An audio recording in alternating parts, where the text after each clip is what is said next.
आता नमस्कार नमस्कार तुम्हाला पण नमस्कार सगळ्यांना. सरांना माहिती आहे आम्ही आम्ही क्षमता खूप आहे आपल्या मुलांमध्ये, भयंकर भयंकर. पण प्रॉब्लेम काय होतो की एवढ्या लांब कोणी येत नाही, आलं तर फक्त स्टेशनरी देणार, पुस्तकं, वह्या, pencil, that is fine. But 90% 90% audio visual signals येतात ब्रेन मधून. शिक्षकांचा काय प्रॉब्लेम होतो की एक छोटा मोबाईल दाखवणार, त्याच्यावर 30-40 मुलं, व ते होत नाही, जमत नाही. बट हा आमचा 147 वा टीव्ही आहे. मी बायको आणि 4 मित्र मिळून हा 4 डिसेंबर 2021 ला चालू केला. म्हणजे थोडक्यात तुम्हाला माहिती होतं, एक कसाऱ्याजवळ अशी एक छोटी शाळा होती. मित्रांनो ऐका, तुम्हाला पण मोठेपणी होऊन असंच काहीतरी दुसऱ्यांसाठी करायचं, लक्षात ठेवा. स्वतःसाठी सगळे जगतात, स्वतःसाठी, स्वतः परिवारासाठी, आई वडील, बायको, नवरा, मुलं सगळे जगतात. पण जो दुसऱ्यांसाठी जगतो तो खरा मनुष्य असतो. म्हणून ही स्टोरी नीट ऐका, तुमच्या घरी सांगा की असा एक ग्रुप आला होता, त्यांनी कसं चालू केलं. आमचा पण छोटा मुलगा आहे सर, 12 वर्ष, तो आला नाही आज. तो 7-7:30 असताना आम्ही, एक कसाराजवळ शाळा होती, जाताना म्हटली अशी शाळा आहे, आपण मुलं दाखवूया कशी शाळा आहे. तुझ्या शाळेत 1-1, 1.5 लाख फी आपली, सीबीएसई अँड ऑल, दाखवूया. मग तिकडे जाऊन छोटी छोटी मुलं आली, मग त्याला छोटे चॉकलेट दिले, खूप आनंद. 2-3 आठवड्यावर होते दिवाळी. माझा मुलगा पोलीस फोर्समध्ये अंडर पोलीस ट्रेनिंग घ्यायचा तेव्हा. सकाळी 5ला उठून आम्ही जायचो. ठीक आहे. तर आम्ही कुर्ते घेतले नाही, काही नाही घेतले. म्हटलं त्या मुलांसाठी 20 टी-शर्ट घेऊन जाऊ, जनरली ते घेऊन गेलो. आणि मग तिकडे सर भेटले, ते बोलले तुम्ही अन्नदान आणि कपडेदान, चांगली चांगली गोष्ट आहे, बट त्याच्यापेक्षा ज्ञानदान, डिजिटल लर्निंग 32 इंची टीव्ही द्या. मग माझे 4 मित्र आणि आम्ही मिळून एक दिला. मग आम्हाला त्या सरांनी लिस्ट दिली की सर अशा शाळा आहेत. मग आम्ही रविवारी क्लास करायचो आणि आम्ही जायचो कसाऱ्याजवळ, हे आधी कसाऱ्याजवळ होतं. आणि मग करता करता 7 टीव्ही पहिले आम्ही दिले आमच्या खर्चातून. स्टेशनरी पण खूप दिल्या. मग नंतर हळूहळू कळलं की स्टेशनरी कोण ना कोणती देतं, नॉट अ बिग डील, आपण टीव्हीच करूया, कारण टीव्ही करत नाही कोणी. आणि मग करता करता खूप नवीन डोनर्स जुळत गेले, माझ्या आधीच्या कंपनीतले, या कंपनीतले, असे करता करता खूप सुंदर लोक, US वरून टीव्ही आले, सिंगापूरवरून करता करता आले का 147 वा टीव्ही. मग परत आम्ही काय केलं, फक्त टीव्ही आहे पण त्याचा उपयोग होतोय की नाही. तर मग माले सरांना सांगितलं, GR, काल त्यांनी स्टेटस पण ठेवलं होतं की तुम्ही हे करा, आपलं बोलणं झालं. आम्ही प्रत्येक केंद्राचे व्हॉट्सअप ग्रुप केले आणि शिक्षकांना सांगितलं की आम्हाला रोज किंवा ऍटलिस्ट एक दिवसाआड टीव्हीचा व्हिडिओ पाहिजे, म्हणजे आम्हाला कळेल की टीव्ही चांगला चालू आहे, हा उपयोग होतोय चांगला. आणि हा टीव्ही व्हिडिओ आम्ही डोनरला पाठवतो. मग ते डोनर जो देतो ना, तो अजून 4 जणांना सांगतो. मग 4 मधले 2 जण परत देतात. मग परत ते असं वाढता वाढता ते सर्कल वाढतं, चेन मोठी होते. तर असं करता करता कसाराच्या आसपास 4-5 केंद्र आम्ही केले डिजिटाईज. आज आपलं मोरंडा पूर्ण झालं, कारण ते 2 टीव्ही त्यांना हे त्यांच्याकडे येणार टीव्ही म्हणून, आय थिंक ग्रामपंचायत देणार आहे. तर मोरांडा पूर्ण, तर 13 पैकी 10 केंद्र वी हॅव डिजिटाईज. आणि हे सगळं क्राऊड फंडिंग. आता फक्त नाव वाटतं माऊली फाउंडेशन, बट हे आता 6-7 महिने झाले. तोपर्यंत आम्ही मित्र मित्र सगळे मिळून करायचो. तर तुम्हाला काय बोलतो सर, हे सगळ्यात मोठा तुमचा वाटा असेल, कारण त्यांची पण मुलं, शिक्षकांची मुलं, आमची मुलं शहरात आहेत, काही प्रॉब्लेम नाही. आम्ही डोंबिवलीवरून 150, 160, 170 किलोमीटर येतो या मुलांसाठी.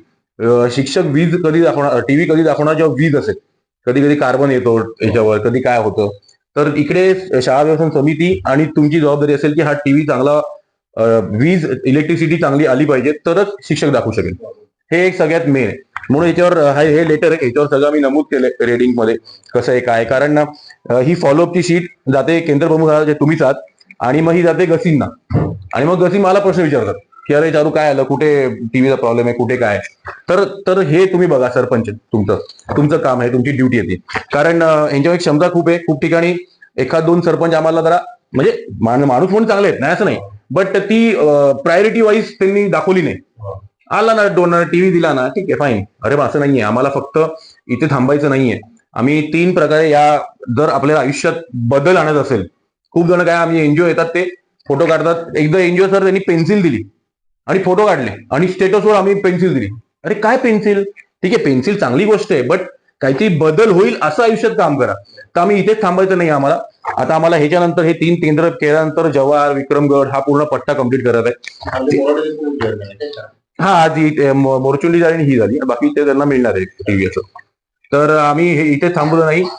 जी मुलं 11वी-12वीत आहेत, होतकरू आहेत, त्यांचे टक्के बघितले, त्यांचे घरी व्हिजिट केले, आई वडिलांना भेटलो, आणि मग त्यांना आम्ही 20 जणांना स्पॉन्सर केले यावर्षी. आणि थर्ड, स्किल डेव्हलपमेंट, जे प्रवाहातून बाहेर पडलेत, आणि महिला सशक्तीकरण, यासाठी आम्ही मोखाडा तालुका जिकडून चालू होतो, कसाराजवळ करोळ पाचघर, तिकडे स्किल डेव्हलपमेंट, टेलरिंग, आरी वर्क चालू केलेत. पुढे किंगसेला पण चालू करणार आहे. तर असं आम्ही काहीतरी बदल घडेल. जेव्हा आपण म्हातारे होऊ तेव्हा आयुष्यात मागे बघून की अरे हा यार काहीतरी एक तरी माणूस चुकवला आपल्यामुळे आयुष्यात. असं भले आम्ही तुम्ही वेबसाईटवर गेले कधी तर जवळजवळ आतापर्यंत 39 का 40,000 लोकांना सुख मिळालं आपल्यामुळे. ही खूप मोठी गोष्ट आहे. आपण आपल्या बायकोला आई वडिलांना सुख देणं नॉट अ बिग डील, ती आपली ड्युटी आहे, ती आपण करणार आपल्या घरच्यांना. बट घराच्या बाहेर पडल्यानंतर जर कोणाला आपल्यामुळे सुखी होत असेल तर त्यापेक्षा मोठी गोष्ट काहीच नाही. तर म्हणून आणि दुसरं शिक्षक सर तुम्हाला तुमची ट्रान्सफर जेव्हा होईल त्या दिवशी आदल्या दिवशी आम्हाला TV with stamp and video लागतो सेईंग की माझी ट्रान्सफर झाली आहे, हा नवीन सरांचा नंबर आहे आणि माझी ट्रान्सफर होते. काय होतं एका ठिकाणी मला 1-2 आठवडे व्हिडिओच नाही आला. मी आता भले खूप छान बोलतोय पण फॉलोअप मध्ये मी खूप एकदम तुम्हाला माहिती आहे मी खूप बेकार आहे फॉलोअप मध्ये. कारण Rohit Thakral target integration consultancy डोनरचा विश्वास माझ्यावर माऊली फाउंडेशनवर, तो येणार पण नाही कधी आयुष्यात बघायला. बट तो एक विश्वास आहे की आपला टीव्ही दिले ना 15ची वस्तू दिली ती चांगली चालू आहे म्हणून हे सगळं करावं लागतं. आणि 1-2 शिक्षकांमुळे थोडंसं हे सगळं रूल्स टाकावे लागतात. तर एका ठिकाणी 2-3 आठवडे मला टीव्ही नाही आला, व्हिडिओ नाही आला. मी फोन करतोय असे 2 किस्से आले. सर माझी ट्रान्सफर झाली. म्हणलं तू ठीक आहे होते ट्रान्सफर, मला सांग तरी ट्रान्सफर झाली आहे, नवीन शिक्षकाचा नंबर दे. मग आम्ही गेलो ते बघितलं. मग काल त्याचा तो व्हिडिओ तो मी टाकला. तो दुसरं शहापूरमध्ये नावं कोणाची घेणार नाही अर्थात, तिकडे 2-3 आठवडे व्हिडिओच नाही आला. मी फोन करतोय ती मॅडम बोलतात टीव्ही चालू आहे. म्हणजे ठीक आहे तर वगैरे. मग एकदा माहिती मला शिकवण्याची खूप डाऊट आला. शनिवारी सकाळी 4:30ला मी आणि बायको निघालो. 6:30ला त्याच्याकडे पोहोचलो. बघतो तो टीव्ही पडला साईडला धूळ खात. मग माझं थोडंसं हे झालं कारण तुम्हाला भले फुकट मिळाला म्हणून काय वाटेल तसं करता का. मी डायरेक्ट टीव्ही उचलला. मग ती लोक धावत आली. ते बोलले सर दिवाळीत ते पूर्ण पाड्यामध्ये लाईट नव्हते. ठीक आहे मान्य आपलं होत एवढे डोंगरावर आपले सगळे आहेत. मी म्हटलं पाड्यात लाईट कधी आले 2-3 आठवडे आधी. मग शाळेत काय लाईट देते तुम्ही. नाही सर ती मी देणार होते. कधी देणार होते आम्ही आल्यावर. मग 10 मिनिटात मीटर टाकलं वायर टाकली लाईट आले. मग म्हणून ते थोडे रूल्स टाकावे लागले कारण डोनरचा विश्वास आपला आणि विश्वासघात केला तर ते आपल्याला इथे लागेल आयुष्यभर. तर अशी या 2 गोष्टी आहेत. रिपेअरचा मेन खर्च शाळा समिती आणि शिक्षक हे करेल. शक्यतो कधी रिपेअर होत नाही, खराब होत नाही. इनकेस जर झाला तर तुम्हाला कोणाला किती कोणी असेल ते तुम्ही करावं. आणि मुलांना आता तुमच्याकडे नाच कोणाला आवडतो, नाच डान्स लवकर हात वरती का पटकन नाचायला आवडतं ते लवकर. मुलांना काहीच आवडत नाही इकडे, शक्यच नाही. मग तर नाचता की नाही मग तर खूप खूप मजा करा. हात खाली करा. खूप मजा करा. सर मी नेहमी सगळीकडे एक्झाम्पल देतो.